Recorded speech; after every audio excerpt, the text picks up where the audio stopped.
Salam alaikum Mazoul, bonsoir. Rétro Info aujourd'hui, Rétro Info de la semaine, comme chaque samedi.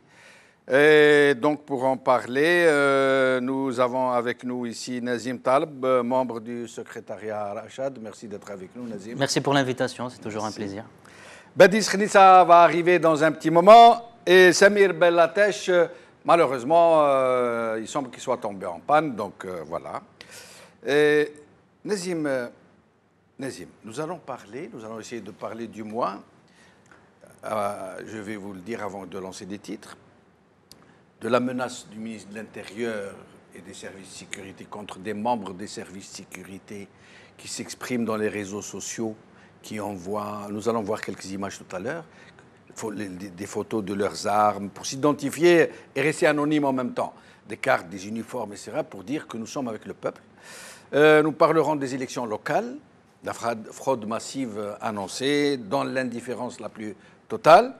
Nous parlerons aussi de ce commissaire de Sougar qui a été torturé, qui a été condamné pour avoir torturé un militant des droits de l'homme.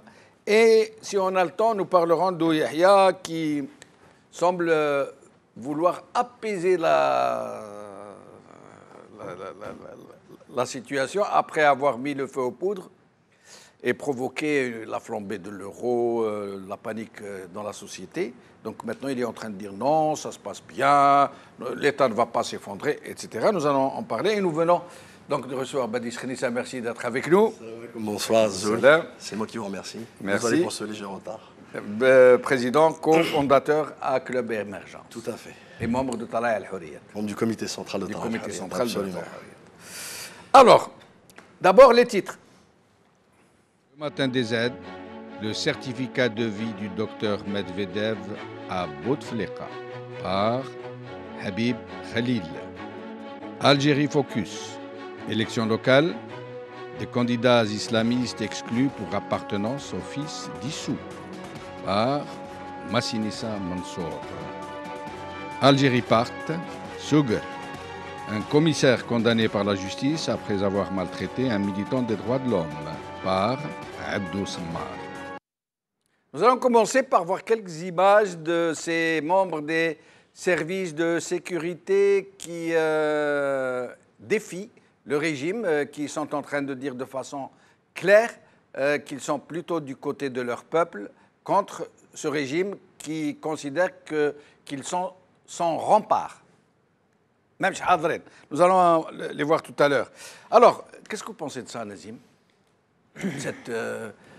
Maintenant, ils étaient quelques dizaines au début, sur les réseaux, surtout Facebook.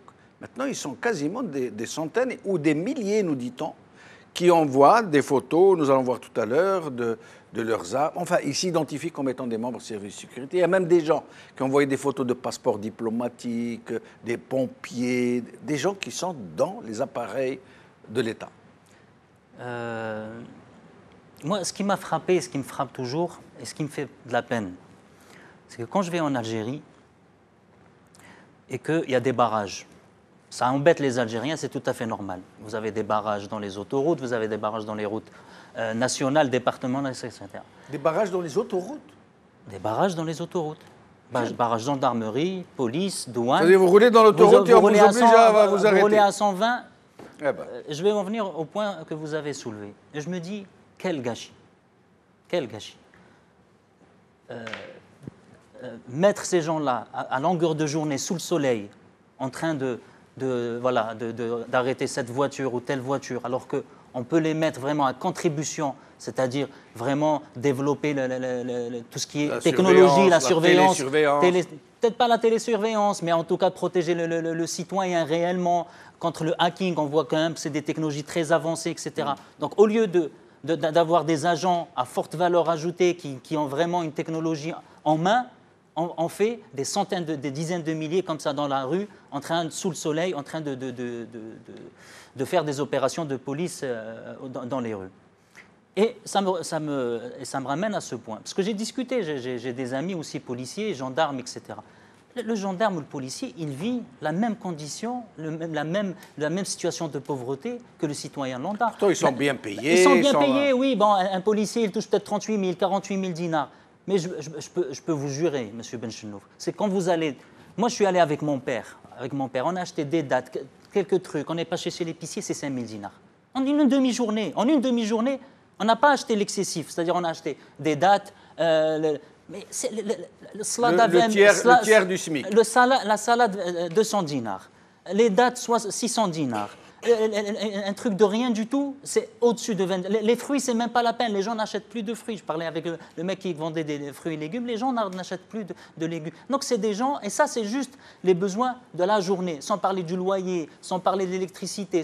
Donc, ces gens-là souffrent comme tout le monde. Il ne faut pas créer deux classes de citoyens algériens, les policiers, l'apparatus sécuritaire et les citoyens. Avant tout, ils souffrent comme les citoyens. Mais eux, ils voient peut-être encore plus la corruption, les passe-droits, etc., plus que le citoyen. C'est-à-dire même s'ils sont bien payés, peut-être qu'ils pensent que leur pays est en train d'aller vers le mur. Même s'ils sont bien payés, sur les normes algériennes, c'est des pauvres. Parce que quelqu'un qui n'arrive pas à J+10, c'est-à-dire il reçoit aujourd'hui son salaire à 10, il est déjà à découvert, pour moi, ce n'est pas quelqu'un qui est bien payé. 38 000, 48 000, même 50 000 dinars, ce n'est pas quelqu'un qui est bien payé. Le niveau de vie, il est vraiment en Algérie, les gens souffrent. Donc, le policier qui va s'exprimer, parce qu'il n'a pas un autre canal d'expression que le Facebook, que le Twitter, etc. etc. De façon anonyme. Tout à fait, bien sûr, mais bien sûr. Ouais. Non seulement si on est dans un état de droit, déjà il y a le droit de réserve, et si on est dans un état policier comme l'Algérie, il risque d'être muté ou voire même démis de ses fonctions. Donc c'est des gens qui forcément... Peut-être plus même plus. Pire. Hein. Donc, bon, si c'est des dizaines de milliers, ça risque quand même de faire quelque chose de boule de neige. Mais il n'en demeure pas moins que c'est des gens qui expriment leur ras-le-bol, qui expriment la situation qui devient de plus en plus dure tous les jours. Et là, on va le voir peut-être avec votre dernier sujet sur la planche à billets, où l'inflation va être exponentielle. Donc, c'est des gens qui s'expriment, et malheureusement, au lieu que M. Bedoui en prenne acte et dit, effectivement, cette expression par dizaines de milliers exprime un ras-le-bol général, il faut absolument trouver des solutions. Non, on revient à nos méthodes des années 60, 70. Voilà, on va les surveiller, on va les traquer, etc., etc. D'accord, vous allez les traquer. Vous allez traquer combien? 100, 1000, 2000, 3000, 4000? Mais le ras-le-bol sera toujours là. Et si c'est des gens qui ne vont pas s'exprimer pacifiquement sur des réseaux sociaux, sur leurs problématiques du jour, sur leurs problèmes familiaux, sur leur niveau de vie, sur le ras-le-bol, sur la bureaucratie, etc., ils vont l'exprimer comment, d'après vous? Violemment. Écoutez, je pense que, de mon point de vue, le contexte et les circonstances actuelles dictent cette attitude de M. Bedoui, notamment, en l'occurrence, à travers ses déclarations. N'oublions pas que le timing est bien choisi, que nous sommes à l'aube d'élections locales, face à un régime qui est en déclin, où chaque élection ou opération électorale est une épreuve non sans risque, rappelons-le. Donc, aujourd'hui, plus que jamais, déjà que ce régime omet de dire que ce corps de sécurité et le peuple, constitue le peuple avant toute chose, c'est le peuple incarné. Et d'autre part... Il était censé être le rempart du régime. Vous savez que quelqu'un me l'avait dit il y a 2 ans, le corps de la police, par exemple, les jeunes qui veulent rentrer dans la police. On m'avait dit que la DGSN avait reçu, en l'espace de quelques années, 1 million de demandes d'emploi. Tout le monde veut rentrer dans la police. Parce que ça paye bien, parce que ça permet d'avoir un pistolet, ça permet de rouler des mécaniques, ça permet pas mal de passe-droits et tout. Et donc, en échange de ces passe-droits, de ces privilèges, le régime était, j'allais dire, en droit d'attendre de ces gens une totale soumission. C'est là où je veux en venir, c'est qu'au-delà du package proposé, notamment financier, pécunier, aujourd'hui, ça ne suffit plus. Parce qu'il faut recontextualiser les choses. On a en face de nous quoi? On a un régime, comme j'ai dit, qui est en déclin, mais qui est suspicieux. Aujourd'hui, plus que jamais. Aujourd'hui, d'ailleurs, ils considèrent un peu le même principe que la 5e colonne, qu'a connu la France il fut un temps. Donc c'est quelque part en fait un levier qui se profile en intérieur dans le sérail, dans les rouages justement du régime, et notamment via son corps de sécurité, et qui va peut-être finalement être beaucoup plus conséquent que le peuple lui-même. Parce que finalement, le corps de sécurité est un peu l'indicateur avant toute chose, parce que c'est des gens également, où je rejoins ce qui a été dit, où ils ont ce fameux sondage de terrain. Vraiment, ils ont un certain pragmatisme et une certaine projection du pays, ce qui devrait être, si on continue dans cette lancée, dans cette crise politique. Et ils voient en même temps, parallèlement, que rien n'est fait, bien au contraire. Le régime œuvre sans compter ses efforts pour pouvoir pérenniser. Et Sofiane Jidali est avec nous depuis Alger. Merci Sofiane Jidali d'être avec nous. C'est toujours avec plaisir. Merci Sofiane Jidali, président de Gil Jadid. Nous parlions, Sofiane Jidali, de cette fameuse histoire des membres des services de sécurité, gendarmes, policiers, militaires, qui ont trouvé une nouvelle façon d'exprimer leur ras-le-bol eux aussi et de se ranger du côté de leur peuple, ce qui aurait dû être impossible en principe, puisqu'ils sont censés être le rempart du régime. Et donc, je ne sais pas si vous avez vu, ils envoient des photos de leurs casquettes, de leurs armes, de leur uniforme. Ils utilisent tous un seul slogan, « Daimen agabkum », toujours après vous. Qu'est-ce que vous en pensez, M. Jidali? Eh bien, écoutez, c'est bien le signe qu'à l'intérieur du régime, il y a une forme de déliquescence. Ce sont des fonctionnaires des services de sécurité en général, mais ce sont aussi des citoyens. Ils vivent dans des quartiers populaires, ils partagent aussi les difficultés de leurs concitoyens, ils connaissent autour d'eux, dans leur famille, dans leurs proches, des problèmes assez graves dans le quotidien. Hein. Ils doivent faire face à la maladie, ils vont aux hôpitaux, ils doivent aller aussi emmener leurs enfants à l'école. Donc ils vivent, ils sont à l'intérieur de la population. Il ne faut pas considérer que c'est un corps étranger. Ils ne font pas partie de la nomenclatura qui habite Club des Pins ou les grandes villas des hauteurs d'Alger. Ils sont eux aussi plongés dans la masse et de ce fait, ils vivent les difficultés croissantes actuellement, l'inflation, les difficultés de transport, de toutes sortes. Donc, à l'évidence, la perte des moyens financiers de l'État fait que leurs propres salaires deviennent relativement en décroissance, puisqu'il est grignoté au fur et à mesure par l'inflation, par les difficultés au quotidien. Et tout cela fait que ce sont des Algériens comme les autres qui sont fatigués de voir ce régime ne pas finir d'agoniser et qui les entraîne petit à petit dans des difficultés multiformes. Restez avec nous, M. Jilali. Nous abordons maintenant le point des élections locales, APC, municipales et APUI. Et dans un climat de fraude massive annoncé, et dans une indifférence quasi générale, où on ne parle même plus de boycott, mais d'indifférence, tout simplement. Les gens sont plus concernés. Je vais commencer par vous, Badis Khnissa, puisque votre formation participe à ces élections, alors qu'elle est en train de dénoncer d'une façon très vigoureuse et remarquable même, puisque le chargé de communication de votre parti est passé hier sur El Magharibia, il nous a fait un réquisitoire rare, où il a pointé du doigt quelques carences, quelques violations, quelques, j'allais dire, insuffisances, et vous y allez quand même. Écoutez, ça c'est une autre question que j'aborderai par la suite, si vous le permettez.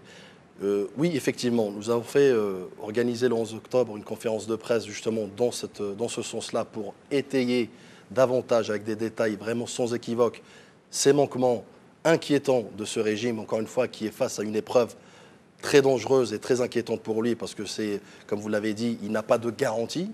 Hein, ce qu'il faut savoir, juste entre parenthèses, que ce régime aujourd'hui obéit à une autre dynamique de fraude qui est la fraude par la loi. C'est-à-dire qu'il a muté en matière de fraude pour la bonne et simple raison qu'il sait très bien que sur les élections locales, c'est une assise populaire. Et cette assise populaire, il ne l'a plus. cette caution populaire qu'il essaye tant bien que mal de l'avoir à travers la HIS, à travers la nomination de son président et d'autres aspects. Maintenant, pour notre parti, effectivement, nous avons fait un réquisitoire. Nous avons la chance d'avoir le directeur, le responsable du moins de cette opération électorale, qui est un ancien président de la Cour suprême, M. Azouz Nasri, qu'on ne présente plus, et qui donc était très à même, j'ai envie de vous dire... Il est d'une compétence rare. Hein, franchement, hier, moi j'étais époustouflé. Vraisemblablement, ça n'a pas suffi pour rendre éligibles nos listes de candidatures, M. Benchenouf. Oui, oui. À mon grand regret, et je pense au grand regret de notre parti. Il y a eu beaucoup de rejets des citoyens. De candidats. Écoutez, pour faire simple, vous savez, aujourd'hui, on a subi une espèce de guerre sans merci à l'encontre de notre parti, où on nous a bien évidemment rejeté quasiment 94% de listes. Tenez-vous bien. 94% Tenez-vous bien, monsieur Benchenouf. De listes ou de candidats? De listes. Vous savez que nous étions, dans notre stratégie approche des opérations électorales, nous étions sur 700 APC, plus de 700 APC, et 41 wilayas, APOI. Résultat des courses, ils nous ont bien sûr donné, je dis bien le mot parce que c'est ce qu'ils considèrent dans un régime autoritariste, finalement on nous a que 12 APC. Et vous êtes sûr que les listes ont été rejetées ou que c'est vous qui n'avez pas été en mesure de présenter? Non, j'y viens, M. Benchenouf. Justement, c'est pour ça que j'ai mis en exergue cette compétence que nous avions, qui est M.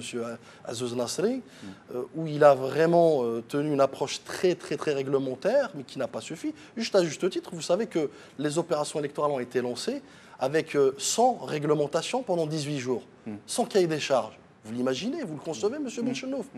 Aucun pays ne peut le concevoir dans un pays qui se dit du moins démocratique. Donc il y a de cela. Maintenant, pour les raisons de rejet, elles sont aussi fantaisistes les unes que les autres. Nous sommes considérés, M. Jamel Benchenouf, et j'aimerais que nos téléspectateurs et téléspectatrices le savent, nous sommes considérés comme un parti qui constitue un danger à l'ordre public. Pourquoi? Vous imaginez, ils vous l'ont dit?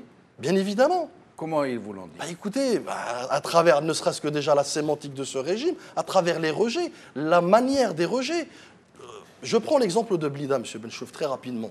Blida, ce n'est pas une histoire d'assises populaires, nous l'avions, nous jouissons de cette assise populaire. C'est pour ça d'ailleurs nous avons voulu la mettre en exergue pour les locales, pour avoir une dynamique de militantisme par la base. Mais le régime l'a très bien saisi. Attention, on est face à un régime qui ne laisse rien au hasard. Qui orchestre tout et qui planifie tout. C'est pour ça que je vous ai dit, la mutation est partie vers une fraude par la loi. Qu'est-ce que c'est la fraude par la loi? C'est de conjuguer les efforts de l'administration avec les efforts de la justice. C'est-à-dire, vous vous faites rejeter par l'administration, ou du moins l'organisme qui est censé... Et lorsqu'il y a un recours, vous êtes débouté. Et c'est exactement ce qui est arrivé mécaniquement. Nazim, il n'y a pas que les listes de Talal el-Houriyat qui sont rejetées. Il semble que... ils soient en train de... Comment dire? Ils ne craignent plus les abus quels qu'ils soient. Il y a des candidatures d'islamistes, de gens qui ont appartenu au FIS, qui ont été rejetées sans explication, sans justification, juste parce que ce sont d'anciens militants du FIS, alors qu'ils se sont présentés sous d'autres couleurs, dans d'autres partis politiques, ou en tant qu'indépendants. Mais ils ont été systématiquement refusés. Qu'est-ce que vous voulez que je vous dise? Sincèrement, vous l'avez très bien introduit tout à l'heure, c'est que ces élections n'intéressent personne. Donc, alors pourquoi les gens y vont? Non, attendez, ça c'est un point. Oui. Donc toute cette mayonnaise qu'ils sont en train de faire par rapport à El-Houriyat qui sont sur 700, ils accèdent, ils valident 12, etc. Moi, autant je respectais la position de Talal El-Houriyat pour ne pas participer aux législatives, je ne comprends pas pourquoi ils participent au local, vu que le régime n'a... Oui, mais le régime n'a toujours pas changé. La fraude, elle est massive, puisque vous le dites vous-même. Donc franchement, c'est encore donner de la caution à ce régime. Nazim, je m'excuse de vous interrompre. Il y a des gens, des formations politiques qui vous disent on n'a pas été aux législatives, mais on ira au communal et nous demanderons l'avis de Soufiane Jdali. Pourquoi? Parce que nous, les municipales, c'est le quotidien des gens. Et nous voulons contribuer à gérer le quotidien des gens, nous voulons être aux côtés des gens. Et les locales, ça va être aussi la base des futures présidentielles. Attendez, les dés c'est pipé dès le début. Ce n'est pas la peine d'attendre le jour J. même si dans le jour J, on peut toujours faire. Tout à l'heure, avant l'émission, Derbel, il disait qu'il faut nettoyer les listes électorales. C'est quoi nettoyer? C'est-à-dire déjà commencer par ceux qui sont nés entre 1900 et 1920.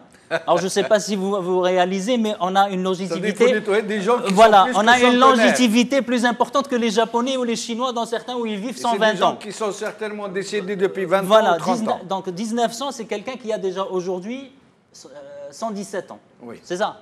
Bon. Mais pardon, il y a Bedoui, le ministre de l'Intérieur, qui a reconnu qu'il y avait 1 million d'électeurs doublement inscrits. Oui, mais ils vont toujours l'être. Oui. Parce qu'il n'y a pas une volonté. Comme je vous ai dit, c'est organisé en amont. C'est-à-dire que Tala el-Hurriyat ou d'autres partis, ils auront ce que l'administration a décidé. Bon, l'administration, c'est un grand mot. On va dire le régime a décidé de leur donner. C'est tout simple. C'est pour ça que pour moi, les élections locales, pour moi, c'est un non-événement. Aujourd'hui, tout à l'heure, monsieur, il disait c'est un régime en déclin. Ce n'est pas un régime en déclin. C'est un régime qui est en train d'imploser. Donc tout ça, c'est de la figuration. Y participer, ça donne de la caution, mais c'est de la figuration. Ce régime est en train d'imploser. Local, législatif, présidentiel, les Algériens, ils ont compris que ce n'est pas les élections qui vont changer quoi que ce soit à leur quotidien. Sofiane Gilali, est-ce que votre formation y va? Non, absolument pas, puisqu'on l'a annoncé officiellement à l'issue du Conseil national. C'était le 16 septembre et on avait très clairement annoncé qu'on boycottait ces élections aussi. Le problème général est que c'est un pouvoir qui est en place avec un régime non seulement qui est illégitime, mais aussi qui n'a aucune intention d'évoluer dans sa démarche ni dans dans sa façon de réfléchir ou sa logique. Ils vont jusqu'au bout de leur propre logique et ils ne réfléchissent pas en fonction des intérêts du pays. Donc, participer, on considérait ça comme étant accepter de faire partie quelque part d'une opération pour essayer de donner une légitimité au système. Mais Sofiane Gilali, excusez-moi de vous interrompre. Alors, tout le monde est en train de dire que l'Ashkara fait fureur, que les listes sont presque en vente aux enchères publiques en plein souk, oui. Presque. Tout le monde est en train de dire, y compris au sein du régime, dans M. Derbel, le président de l'AIS, qui est en train de dire qu'il n'y a même pas de fichier électoral national. Il l'a dit comme ça, c'est dans toute la presse. Le ministre de l'Intérieur qui reconnaît qu'il y a eu au moins 1 million de doublement inscrits, qui reconnaissent qu'il y a des gens décédés qui sont inscrits. Et malgré tout ça, malgré la fraude annoncée, à côté d'une indifférence quasi généralisée, il y a des formations qui se disent de l'opposition et qui y vont quand même. Écoutez, je ne veux pas faire le procès à tous les partis politiques parce qu'au final, nous sommes le seul parti politique agréé qui ne va pas à ces élections, qui a boycotté autant les législatives que les locales. Moi, j'avais dit à des amis qui sont dans d'autres partis politiques, je leur ai dit, faites le simple calcul. Si vous voulez rentrer dans 1000 communes avec une moyenne de 20 élus ou de 20 postes à pourvoir sur la liste par commune, et si on doit considérer le nombre de signatures, ça fait très rapidement autour de 1,5 million de signatures. Pensez-vous que le pouvoir va permettre à des partis politiques de présenter 1,5 million de signatures authentifiées avec un déplacement des citoyens auprès des maires, etc., c'est la signature du pouvoir de sa fin. Donc il va utiliser toutes les ficelles habituelles et ça, il n'y a absolument aucune surprise.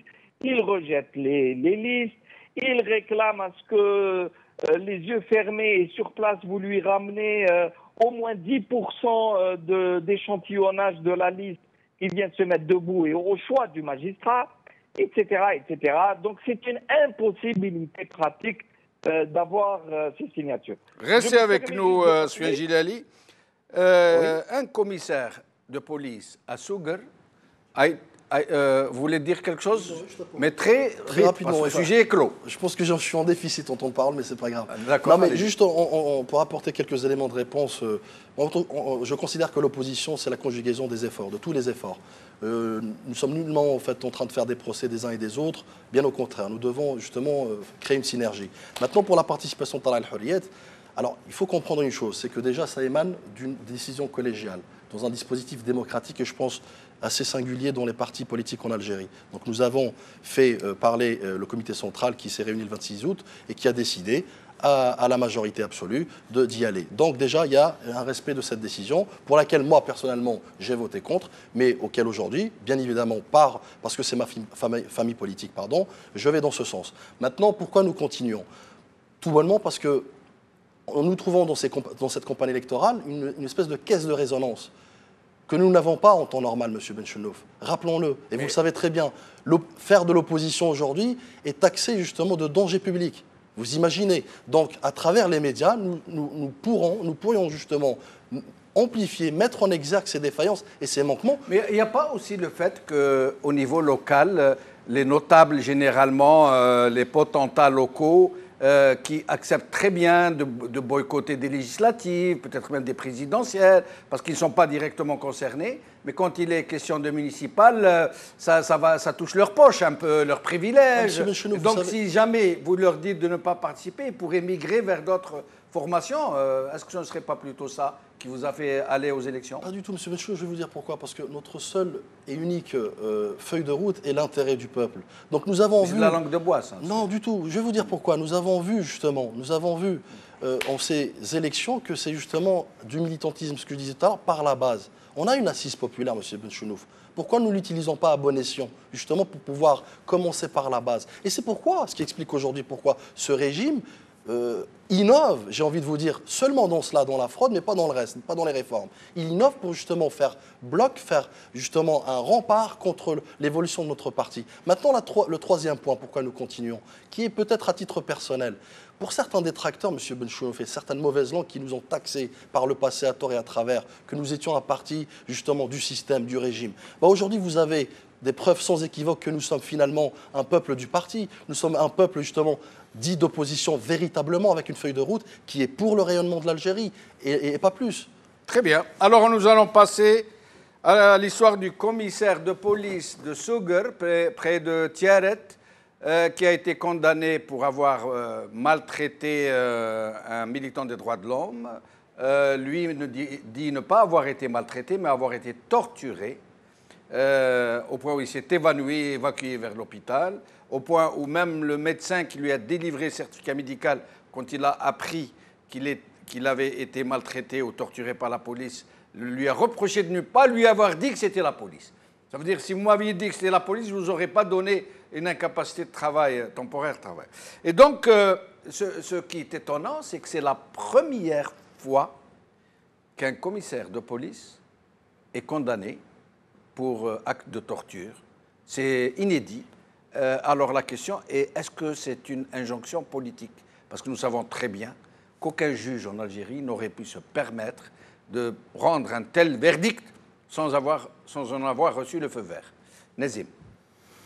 Non, il faut se rappeler tout simplement qu'en juillet, je crois, ou en juin, l'Algérie comparaissait devant la haute autorité des droits de l'homme. Ça, c'était la première session. Et la deuxième session vient d'avoir lieu. Et la deuxième session, c'était... Session des Conseils des droits de l'homme de l'ONU. Voilà. Donc, ils ont eu un rapport très défavorable, oui. l'Algérie. Plusieurs recommandations venant de plusieurs pays, oui, qui ont pointé du doigt les dépassements en matière de droits de l'homme. Les dépassements, les lois sur les associations, les lois sur les partis politiques. La liberté de la presse, etc., tout a été quand même mis en revue par cette institution. Et donc, comme on le sait, l'Algérie réagit plus ou moins à ça. Et donc, on veut faire passer le message à l'international, comme quoi, pour la première fois, on décide de juger quelqu'un pour torture. Bon. Ça veut dire, vous nous condamnez à tort, regardez, nous, on condamne même les commissaires de police. Exactement. Donc ça, encore une fois, comme vous avez dit justement, c'est une décision plus politique à consommation externe qu'à consommation interne. Parce que les militants des droits de l'homme, on sait très bien que les cas de torture, de maltraitance se font tous les jours. Hier, il y a eu une Waqfa Ihtijajiya, Ben Naoum, Yassine Khaldi, etc., où ils ont été tabassés. Ça, les cas de torture sont fréquents en Algérie et personne n'est condamné. Non, mais il y a une différence entre de la brutalité policière lors d'une manifestation et la torture dans les locaux de la police, quelqu'un qui a été pendus à des escaliers, enfin menottés, frappés violemment. Alors, après, on va peut-être diverger sur la définition de ce que c'est la torture. Oui. Bon. Mais en tout cas, moi, je parle de la maltraitance. D'accord. Melt, il a bien été maltraité à l'intérieur. Est-ce que c'est considéré comme de la torture ou de la maltraitance? Oui. Donc après, on peut toujours juger. Il n'en demeure pas moins que la maltraitance par les forces de l'ordre est interdite. Donc ça, c'est dans le manuel de chaque policier. Quand il rentre, il n'a pas le droit de... etc., etc. Donc la définition, on peut diverger dessus, mais il n'en demeure pas moins que ces gens-là subissent constamment la violence policière. Et ce n'est pas forcément maintenant dans les commissariats. Maintenant, on embarque les gens dans les fourgons, ils sont tabassés dans les fourgons, et ils arrivent au commissariat, on leur offre la tasse de café. Et ça arrive souvent. Soufiane Djilali. Écoutez, pour cette affaire en particulier, j'ai eu à en parler assez longuement avec Saleh Debbouz, qui était avocat et qui passe fréquemment chez vous, et qui m'a fait à peu près la même analyse que vient de faire Nazim, que je salue au passage avec le représentant de Talal Al-Hurriyat également. Voilà, pour lui, c'était la crainte que la presse s'empare de l'affaire et que surtout il y ait un écho à l'international. Et je pense que l'avocat Saleh Debbouz, puisqu'il était en charge de l'affaire, avait agité cette possibilité. Donc je pense que pour ce cas particulier, le maître Debbouz serait mieux à même d'en parler. Mais globalement, il n'y a pas de doute que nous sommes dans un régime oppressif et policier. On a vu l'incroyable renforcement des forces de sécurité, en particulier de la police, depuis ces dernières années, et qui se sont préparés physiquement et matériellement à faire face à tout mouvement populaire, en commençant par la répression des individus, tant qu'ils n'ont pas encore... ne se sont pas coalisés en groupe plus fort. Mais Soufiane Djilali, à ma connaissance, à la connaissance de beaucoup de gens, sauf erreur de ma part, c'est un précédent. On ne connaît pas de cas de commissaire, de sécuritaire de ce rang qui a été condamné pour torture. Est-ce que ça ne risque pas d'ouvrir la boîte de Pandore, d'encourager tous les gens qui ont été torturés à venir porter plainte, tous en même temps, quasiment? De toute façon, je pense que c'était une condamnation de première instance, et donc il y aura très probablement un appel et on verra la suite. Est-ce que le régime peut se permettre d'ouvrir cette faille, parce que, à l'évidence, c'est une façon de confirmer qu'il y a de la torture et que beaucoup de gens vont réagir, et la crainte, la peur à l'intérieur même des forces de l'ordre va commencer à agir. Mettez-vous à la place de ces policiers qui peuvent se voir du jour au lendemain accusés d'avoir maltraité. Le commissaire a dit en pleine audience, j'ai été trahi. Il a dit ça. Il a dit, j'ai été trahi. Et ben voilà. Donc, après le verdict, quand il a appris le verdict, il a crié, j'ai été trahi. Et ben voilà. Donc tout cela va entraîner encore un affaiblissement de l'intérieur du régime, parce que le régime lui-même vit des contradictions internes, il vit une pression internationale importante, et surtout la peur de mouvements populaires, maintenant que le pétrole n'est plus une source de redistribution suffisante et que la rente est en train de s'assécher. Il va être de plus en plus difficile pour le régime de se maintenir. Badis Khelissa. Écoutez, j'invite à la prudence sur cette affaire, et notamment par rapport à cette condamnation singulière que vous l'avez bien rappelé. Rappelons-le aussi que ce régime en face est consensueux et très bien organisé.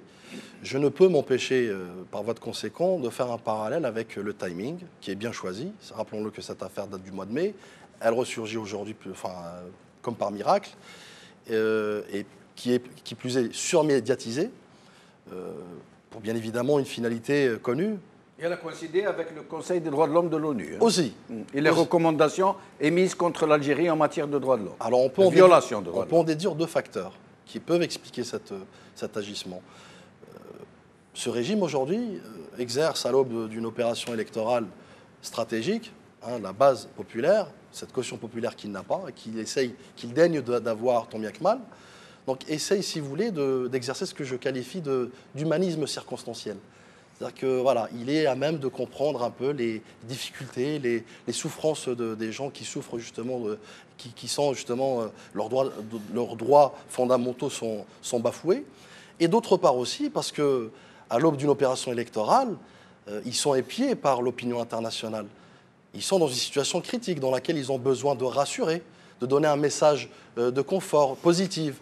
Et c'est pourquoi aujourd'hui, plus que jamais, ils décident à ce moment bien donné de ébruiter cette affaire. Donc pour vous, le juge n'a pas rendu un verdict, il a reçu une injonction politique. Mais monsieur Benchenou, je ne vous apprends rien. Évidemment. La justice n'est pas indépendante dans Je le voulais pays. vous l'entendre dire. Et c'est une évidence pour tout citoyen algérien qui vit au quotidien en Algérie. Alors, nous allons parler d'un sujet de la réception de Medvedev. Je vous demanderai d'être assez bref. Pourquoi?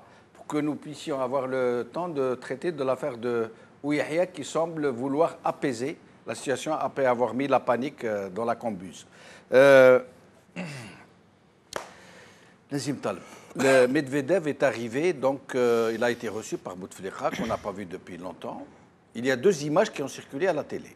Il y a des images où on a vu Bouteflika dans un sale état, avec un Medvedev halluciné qui regardait comme ça les yeux ronds. On dirait qu'il découvrait l'état de santé de Bouteflika. Même son interprète. Même son interprète. Les gens étaient la bouche ouverte, réellement. Et puis, à la télé algérienne, ils ont passé à plusieurs reprises des images d'un Bouteflika qui reçoit Medvedev il y a 4 ans. 4 ans. Ils l'ont même montré debout avec lui, en train de parler et tout. Et donc, c'est comme si c'était une signature. Ça veut dire qu'ils ont reconnu que la situation de M. Bouteflika est réellement très alarmante et qu'ils mettent du plâtre un peu partout. Qu'est-ce que vous voulez que je vous dise par rapport à ça? Je veux dire, les images sont parlantes. C'est un état de déliquescence. C'est limite, franchement, si nous qui aimons notre pays, voilà, ça fait mal au cœur, sincèrement. Ça fait mal au cœur. Et en plus, on ose montrer des images qui datent d'il y a 4 ans ou 5 ans, montrer au peuple un autre président que ce qu'ils ont aujourd'hui. Après, je ne suis pas en train de critiquer le président, parce que c'est son état de santé. Mais à un moment donné, à un moment donné, il donne, je veux dire, il rend les clés, et il va se reposer. Mais là, ce n'est pas le cas. Mais c'est le cas, l'opinion publique algérienne, elle en a marre. Elle ne veut même plus en parler, elle ne veut même plus en entendre parler. Oui, mais parce qu'encore une fois, c'est comme le vote, c'est comme autre chose. Les gens en ont marre, ils y croient plus. Ils y croient plus. Moi, quand je vais au bled, c'est ça. Les gens sont dans... C'est pire qu'avant. C'est-à-dire, on est dans un attentisme. Ils savent que le pire va arriver. Donc, Bouteflika qui reçoit Medvedev ou qu'il reçoit une autre personnalité, ils connaissent l'état de santé de leur président. Et ce n'est pas le NTV qu'ils vont croire pour croire que le président il est toujours debout et qu'il est en train de parler, etc. C'est comme par exemple le titre Bouteflika Yunaqish Qanoun al-Maliya. Yunaqish. Ça veut dire qu'il discute. Ça veut dire que le mec, il a. Par respect, le président, Fakham Matouhou, il a déjà analysé le projet de loi. Et là, il est en train de le discuter. Ouais. Et on se demande pourquoi il ne nous parle pas à nous. Alors. Voilà. Et malheureusement, on voit son état de santé. Il n'est pas capable de lire quoi que ce soit et encore moins de discuter. Donc c'est ça, malheureusement, ce que vit l'Algérie. Et c'est un état de déliquescence et d'implosion complètement flagrant. Sofiane Djilali. Que voulez-vous dire de plus? Voilà. Je pense que les gens qui présentent de cette façon le président aux étrangers en particulier, à quelques-uns d'entre eux en tout cas, je pense que c'est complètement indigne et odieux. C'est l'utilisation d'un homme grabataire qui n'a plus conscience de ce qui se passe, ou du moins largement. Je pense que même s'il est complice quelque part avec cette situation, parce qu'il l'a voulu, il s'est impliqué, mais ça reste quand même indigne pour un pays comme l'Algérie d'avoir un président dans cet état à présenter aux gens. Badis Khnissa, j'aimerais, pendant que vous parliez, les images que nous venons de voir quand j'allais parler réapparaissent. C'est ces images qu'ils ont montrées à la télé où on nous montre Bouteflika en train de recevoir Medvedev. Voilà, on les voit maintenant. Hein. Il est debout à côté de lui, il lui parle, il est en bonne santé, voilà, il est là. Ces images en 4 ans. Et il nous les repasse. Et là, voilà, il est debout. Ben Khenissa. Comme on dit, donc, non, ils n'ont plus de limite. Hein, plus de limite. Non, non, mais ce qui renvoie un peu sur cette politique factice, artificielle qu'emploie ce régime, à tort ou à raison, mais plutôt à tort contre le peuple finalement, parce que de qui nous parlons aujourd'hui? Du peuple algérien qui finalement est une forme supplémentaire qui vient s'ajouter à ce mépris qu'il a vers ce peuple.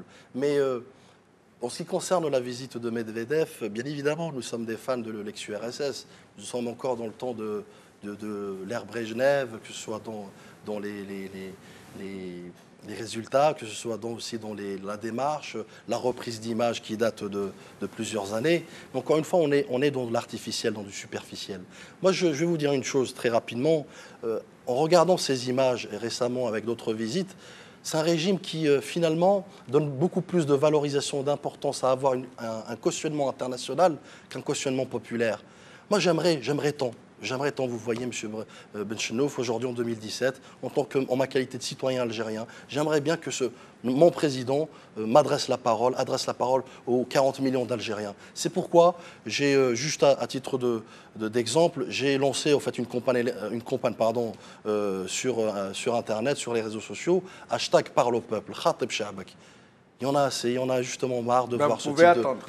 Écoutez, moi, je vous le dis, hein. En tout cas, je suis à plus de 48 000 lectures et que l'article se diffuse très rapidement. Maintenant, oui, effectivement, mais il ne faut pas demander l'impossible non plus.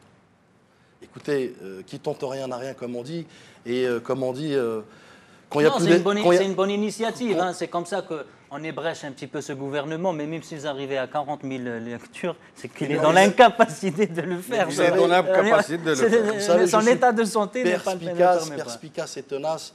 Et je considère que quand il n'y a plus d'espoir, la lutte reste toujours un espoir. Et puis les miracles sont toujours possibles. Bien sûr. Alors, il vous reste à peu près 2 minutes chacun pour parler de la tentative de Yahya qui revient maintenant. Il dit non, l'État ne va pas s'effondrer. Nous allons revenir à la normale dans 1 an et demi et sortir de la crise dans 3 ans. Il n'y aura pas d'inflation, même si nous recourons à la planche à billets. Et nous allons pouvoir relancer. C'est là que je n'ai pas compris. Nous allons pouvoir relancer tous les projets, ou presque, qui ont été gelés. Il va les relancer avec du dinar. Donc, 3 minutes chacun à peu près. Je reviens à moi un cas pratique. C'est quand je vois les cafés en Algérie, j'ai rien contre ceux qui prennent des cafés, mais quand vous voyez des cafés pleins du matin au soir, c'est que c'est un peuple qui ne travaille pas. Ce n'est pas qu'ils ne veulent pas travailler, c'est qu'il n'y a pas de travail. Donc là, croire qu'en imprimant de l'argent et en ayant une économie complètement orientée pétrole et gaz, et on sait depuis 2008 que la production elle est en berne, donc il ne faut pas s'attendre à des miracles. Yahya, comme il l'a fait depuis 1995, il est en train de mentir au peuple algérien. L'Algérie, et je vais vous le dire, et ça me fait mal au cœur, va traverser des moments très difficiles, très difficiles. On est en retard sur tous les domaines, on a une économie très peu diversifiée, 98% de nos exportations restent du pétrole et du gaz. Il parle de 94, 95, c'est faux, c'est 98, 99 parce que les 4%, c'est ce qu'on appelle des produits de raffinerie, c'est-à-dire de l'huile, de pétrole, etc.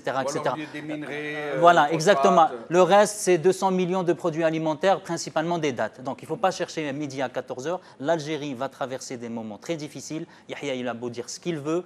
C'est du mensonge que de dire je vais faire fonctionner la planche à billets, qu'il n'y a pas d'inflation. Le calcul est simple. Quand vous passez de 1000 dinars à 2000 dinars pour acheter un produit, puisqu'on importe tout, forcément, il y aura de l'inflation. Forcément. Donc, Yahya, on est habitué, c'est quelqu'un qui ment, qui le fait avec une autre puissance qui est invraisemblable. Blahchouma, il le fait, mais je vais vous dire, malheureusement, l'Algérie, telle qu'elle a été managée depuis, en tout cas, l'ère Bouteflika, depuis 1999, où on a raté vraiment le coche avec tous les milliards qu'on a engrangés, malheureusement, on se dirige droit vers le mur. Sofiane Gilali. Écoutez, je confirme tout à fait les propos qui viennent d'être avancés. Je pense que M. Yahya a un petit problème de conjugaison parce que c'est pas qu'on aura l'inflation, mais l'inflation est déjà là.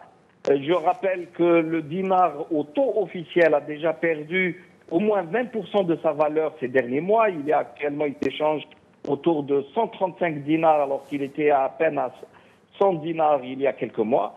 Au taux parallèle, tout le monde sait que la barre des 200 a été très largement dépassée et franchie et il ne sera pas étonnant d'avoir un euro autour de 220 d'ici 2 ou 3 mois. Donc voilà, l'inflation est déjà là installée. Il s'agit juste de faire un petit tour au marché pour savoir que la tomate, la salade ou les courgettes se négocient largement au-dessus de 200 dinars. Et je me pose toujours la question, comment un simple employé qui touche 30 000 ou 35 000 dinars et qui doit nourrir sa famille, comment fait-il pour payer son électricité, son loyer et nourrir convenablement ses enfants? Donc nous sommes déjà en pleine crise. C'est le début. Nous avions posé le pied sur le début du toboggan et la chute va être sans le filet malheureusement. Et des pans entiers de la population vont se retrouver sans emploi, dans des difficultés extrêmes. Et le malheur, c'est que ce pouvoir, après nous avoir menés vers cette crise, après avoir créé la faillite, il ne veut anticiper en rien sur comment amortir la chute et comment redémarrer. Merci, Soufiane Djilali. Badis Khnissa. Écoutez, ce pouvoir souffre fatalement de la politique d'ambivalence et de syndrome du balancier, donc une ambivalence caractérisée, où il a besoin de rassurer à travers bien évidemment des mensonges grossiers, aujourd'hui plus que jamais parce que les Algériens ne sont pas dupes. Vous et moi, nous savons pertinemment qu'aujourd'hui l'inflation, elle est là depuis quelques années déjà. La crise économique, elle l'est et elle restera tant que rien n'est fait justement dans ce sens, qu'il n'y a pas eu finalement de réformes structurelles pour aller dans le sens de la diversification. Donc on sait très bien qu'on est en mode inertie totale. Maintenant, moi j'ai envie de vous dire qu'au-delà de ces déclarations qui pour moi sont d'un irrespect incommensurable et invraisemblable, aujourd'hui, illustre clairement qu'on est face à un pouvoir qui finalement a jeté l'éponge depuis quelques temps déjà, mais qui continue, qui daigne encore dans cette stratégie factice de vouloir sauver les meubles, de se donner un peu un bilan peu réluisant mais un peu positif sur quelques aspects. Mais encore une fois, il suffit de faire la cartographie de l'économie algérienne pour savoir qu'on est loin, mais très très loin de ce qui nous annonce, d'une part, et d'autre part que, à défaut de ne pas pouvoir, parce que finalement la crise elle est là, la crise elle est politique, M. Benchenouf, elle n'est pas économique. Donc à défaut de ne pas pouvoir résoudre et trouver une issue convenable à cette crise politique, on essaye de créer des chimères et des utopies que nous savons très bien ne le seront jamais atteintes parce que finalement, depuis 18 années, nous attendons ces fameuses réformes. Expliquez-moi quelque chose. Ouihia nous a dit, il a dit devant les députés, les sénateurs, que s'il ne recourait pas à cette méthode de financement non conventionnel, il n'y aurait pas de quoi payer, y compris les députés et les sénateurs pour le mois de novembre. Or, que le ministre des Finances, si je ne me trompe, vient de déclarer il y a 2 jours que l'Algérie ne recourra à ce genre de financement, donc à la planche à billets, qu'en dernier recours. Alors, il y a quelque chose qui cloche. Le chef du gouvernement qui dit, si on ne recourt pas à cette méthode, il n'y a pas de quoi payer novembre. Et le ministre des Finances qui dit non, on va y recourir, mais c'est en dernier recours. Monsieur Benchenouf, ça s'explique très simplement. Oui, comment ? Ce pouvoir n'obéit pas à des prospectives, à des études approfondies, économiques, et entre autres, même voir ce qui se passe, ce qui réussit dans le monde, et notamment comme la Norvège, qui est un pays rentier, mais qui a démontré qu'il a en fait un fonds souverain de plusieurs milliards, 1000 milliards de mémoire. Non, que nini. En fait, ce régime se campe sur sa position qui est de cette fameuse, ce paradoxe accru, caractérisé, et qui essaye tant bien que mal d'expliquer l'inexplicable. Maintenant, encore une fois, quand votre feuille de route obéit à des injonctions plus qu'à des prospectives ou des veilles stratégiques économiques, bien évidemment, au bout d'un moment, quand vous faites le bilan, vous trouvez que vous êtes aux antipodes entre les déclarations des uns et des autres. Badis Khnissa, merci. Nazim Taleb, merci. Soufiane Djilali, merci. Merci à vous, chers amis, d'avoir suivi cette émission. Bqa ala khair, bislama.